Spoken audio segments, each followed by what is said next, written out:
বন্ধুসকল job card কেনেকৈ download কৰে এইটো আপোনালোকক দেখুৱাইছো এই ভিডিঅ'টো সম্পূৰ্ণৰূপে বন্ধুসকল জব কাৰ্ড ডাউনলোড কৰিবলৈ আপোনালোকে একো কৰিব নালাগে আপোনালোকে গুগলত গৈ সাৰ্চ কৰিব just job card download Assam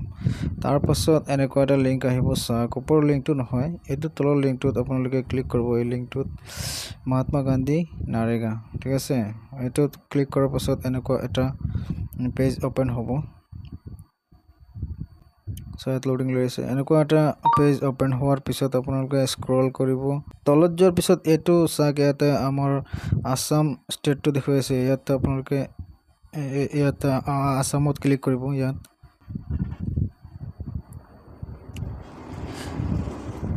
এই অপচনটো ক্লিক কৰাৰ পাছত ইয়াত আপোনাৰ ডিস্ট্ৰিক্টটো আহি যাব এটো ডিস্ট্ৰিক্ট স্যাৰ ইয়াত আপোনাৰ ইয়াৰ পৰা আপোনাৰ ডিস্ট্ৰিক্টটো ইয়াতে সিলেক্ট কৰিব সিলেক্ট কৰি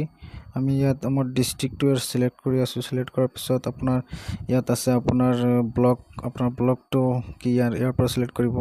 আপোনাৰ যেটো ব্লক হয় আপোনাৰ ব্লকটো সিলেক্ট কৰিব ইয়াৰ পৰা ঠিক আছে সিলেক্ট কৰাৰ পাছত আপোনাৰ গাঁও পঞ্চায়ত আহিব ইয়াত আপোনাৰ গাঁও পঞ্চায়ত ইয়াৰ পৰা আপুনি সিলেক্ট কৰিব গাঁও পঞ্চায়তৰ নামটো সিলেক্ট কৰাৰ পাছত এনেকুৱা এটা পেজ ওপেন হ'ব ওকে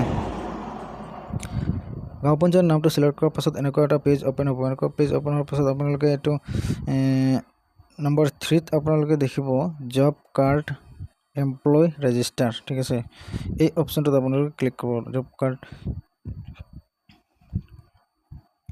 ক্লিক কৰাৰ পাছত বন্ধুসকল এটো সাক জব কাৰ্ডটো ওলাই গ'ল ঠিক আছে ইয়াৰ পৰা আপোনাৰ নামটো আপুনি বাছি উলিয়াব আপোনাৰ কোনটো নাম হয় আপোনাৰ জব কাৰ্ড নম্বৰটো বাছি উলিয়া আপুনি এনেকুৱা এটা ক্লিক কৰি দিব ব্লু কালাৰৰ লিখাত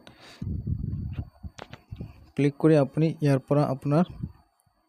পিডিএফটো ডাউনলোড কৰি ল'ব ইয়াত পিডিএফটো ডাউনলোড কৰিব কাৰণে ইয়াত 3 ডটত